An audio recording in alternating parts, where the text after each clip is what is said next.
पिछले सत्र में हमने समझा कि एफपीओ एक व्यावसायिक संगठन है जो अपने सदस्यों को लाभ दिलाने के लिए काम करता है। हमारे एफपीओ के सुचारू संचालन व कामकाज के लिए संचालक मंडल के प्रतिनिधियों के रूप में हमें एफपीओ के विभिन्न घटकों अर्थात सदस्यों, संचालक मंडल और कर्मचारियों की भूमिका को स्पष्ट रूप से समझने की आवश्यकता होती है। इसलिए इस सत्र में हम एफपीओ के विभिन्न पदाधिकारियों के परस्पर अंतर्संबंध तथा उनके कार्य एवं जिम्मेदारियों को समझने की कोशिश करेंगे। इन सब बातों को समझने के लिए आइए हम चलते हैं उस बैठक में जहां चैतन्य एफपीओ के सदस्य प्रतिभा एफपीओ को देखने के लिए उसके दौरे पर आए हैं। प्रतिभा एफपीओ एक पुरस्कार प्राप्त एफपीओ है जिसे हाल ही में राज्य स्तर पर बेस्ट एफपीओ अवार्ड से सम्मानित किया गया है। चैतन्य एफपीओ के संचालक मंडल के सभी सदस्यों का स्वागत है। मैं भारती हूँ। प्रतिभा एफपीओ की ओर से आप सभी का स्वागत करती हूँ। सभी को नमस्कार। मैं शिवराम। चैतन्य एफपीओ की ओर से मैं प्रतिभा एफपीओ को राज्य स्तर पर सर्वश्रेष्ठ एफपीओ पुरस्कार जीतने के लिए बधाई देता हूं। मैं प्रतिभा एफपीओ की अध्यक्ष भारती जी और उनके संचालक मंडल के सदस्यों को उनके अनुभव हमारे साथ साझा करने का अवसर प्रदान करने के लिए धन्यवाद देता हूं। मुझे और मेरे साथियों को हमारे अनुभवों और सीखों को आप सभी के साथ साझा करने में बेहद खुशी हो रही है। आपके जहन में जो भी सवाल उठ रहे हैं वो आप हमसे पूछ सकते हैं। भारती जी, कृपया हमें एफपीओ की संरचना और उसके विभिन्न घटकों के बारे में बताइए। इस बीच मैं आपसे आपके एफपीओ के लिए संभावित संस्थागत संरचना पर चर्चा करूंगी। हम प्रायः देखते हैं कि सबसे पहले सभी किसानों से व्यक्तिगत स्तर पर शुरुआत की जाती है। फिर उसके बाद वह किसानों के छोटे अनौपचारिक समूह बनाते हैं जिन्हें किसान समूह एफजीएस के नाम से जाना जाता है। इन किसान समूहों को लेकर एफपीओ का गठन किया जा सकता है। इसके अलावा यदि आवश्यक हो तो ये सारे प्राथमिक एफपीओ मिलकर एक संघ या फेडरेशन बना सकते हैं। इसके सदस्य या तो व्यक्तिगत किसान या पंजीकृत उत्पादक संगठन हो सकते हैं।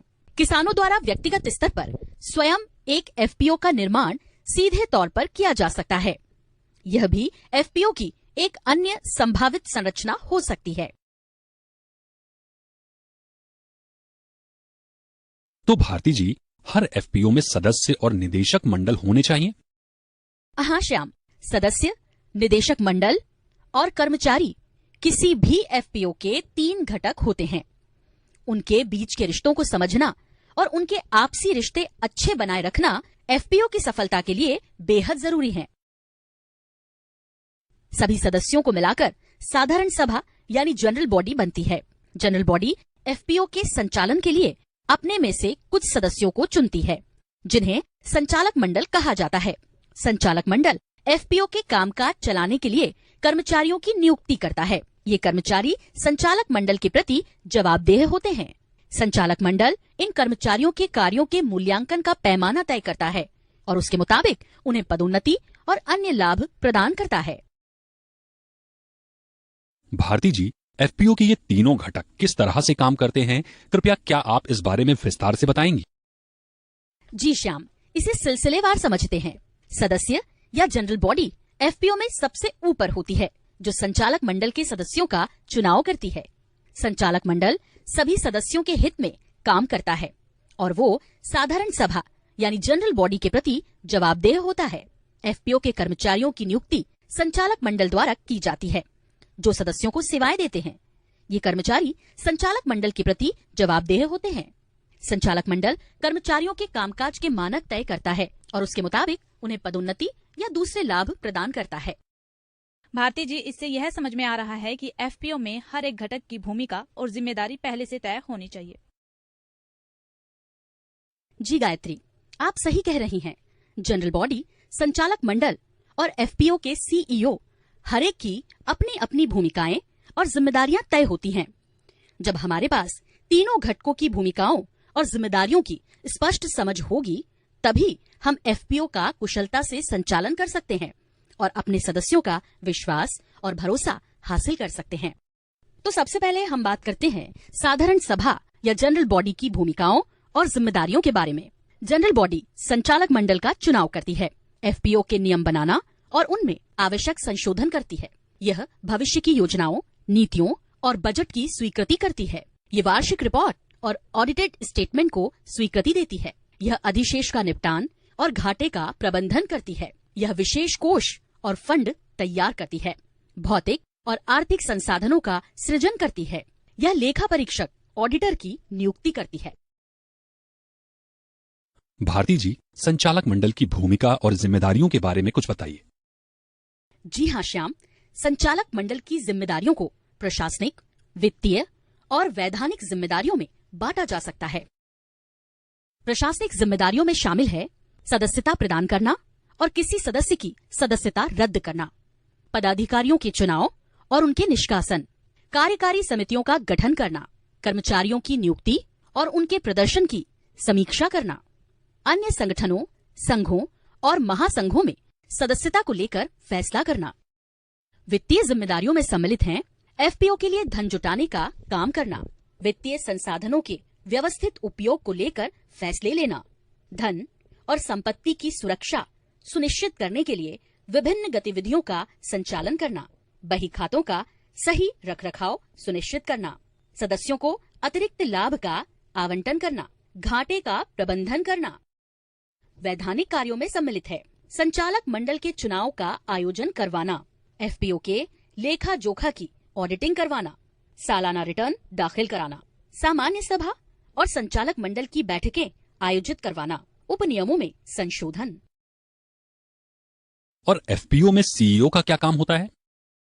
सीईओ संचालक मंडल के प्रति जवाबदेह होता है और वो एफपीओ के लक्ष्यों, रणनीतियों, योजनाओं और नीतियों के निर्माण में संचालक मंडल की सहायता करता है। इसके साथ ही उसके कार्य हैं विभिन्न वैधानिक अनुपालन व उनके लिए आवश्यक प्रक्रियाओं को पूरा करना, सभी आवश्यक रिपोर्ट तैयार करना और बोर्ड तथा साधारण सभा के सामने प्रस्तुत करना, एफपीओ के दिन प्रतिदिन के मामलों और कामकाज का प्रबंधन करना।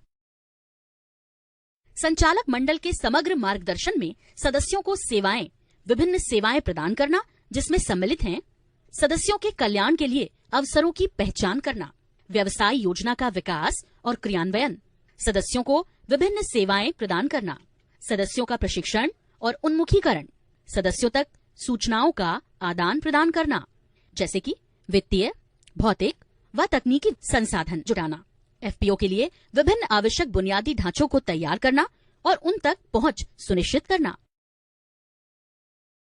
संस्थागत व्यवस्था और अनुपालन के संदर्भ में सीईओ कई प्रकार के कार्य करता है, जैसे कि बही खातों का उचित लेखा जोखा रखना, वार्षिक हिसाब किताब और उसकी ऑडिट की तैयारी करना, ऑडिट रिपोर्ट को बोर्ड मीटिंग और सदस्यों की वार्षिक साधारण सभा में प्रस्तुत करना, संचालक मंडल के निर्देश पर कर्मचारियों की नियुक्ति और उनके कामकाज की निगरानी करना, एफपीओ के कामकाज को सुचारू रूप से चलाने के लिए व्यवस्था करना, जैसे कि लेखा और बही खाता तैयार करना, निगरानी और रिपोर्टिंग, उत्पादन, विपणन, अभिशासन, मानव संसाधन प्रबंधन आदि, सहयोगी संस्थाओं, भागीदारों और सरकारी एजेंसियों के साथ अच्छे व्यवहार या रिश्ते बनाए रखना। अब हम सत्र की समाप्ति की ओर हैं, तो आइए अब हम इसकी मुख्य बातों को एक बार फिर दोहरा लेते हैं। व्यवसाय अच्छी तरह चलाने, एफपीओ की प्रभावशाली संस्थागत संरचना की स्थापना व अभिशासन के लिए सबकी भूमिका स्पष्ट होनी चाहिए। एफपीओ की कामयाबी के लिए सदस्यों, संचालक मंडल और कर्मचारियों की भूमिका के बीच अंतर को समझना बेहद अहम है। साधारण सभा सबसे ऊपर है, उसके पास सभी शक्तियां हैं, जबकि संचालक मंडल नीतियों, रणनीतिक दिशा और योजनाओं पर फैसला लेगा। कर्मचारियों की जवाबदेही संचालक मंडल के प्रति होती है। उन्हें संचालक मंडल के निर्देशों को अमल में लाना होगा और उनको रिपोर्ट करना होगा। इस सत्र के बाद जब आप लौटें तो आपको अपने एफपीओ की समीक्षा करना चाहिए और इसकी पहचान करना चाहिए कि आप अपनी भूमिका किस हद तक निभा सकते हैं। भारती जी, यह हमारे लिए बहुत ही महत्वपूर्ण जानकारी रही है। ये सारी बातें हम अपने एफपीओ में लागू करेंगे और अपने सदस्यों को भी बताएंगे। सही कहा शिवराम जी, सदस्य हमारे एफपीओ की नींव हैं, इसलिए आपको अपने एफपीओ में सदस्यों की अहमियत के बारे में भी सोचना चाहिए। धन्यवाद हमें अपने कर्तव्य और जिम्मेदारियों के बारे में बताने के लिए। भारती जी, हम अपने एफपीओ की तरफ से आपके एफपीओ के संचालक मंडल के समस्त सदस्यों के प्रति आभार प्रकट करते हैं। हमारे अनुभवों को साझा करने का मौका देने के लिए आप सभी का धन्यवाद।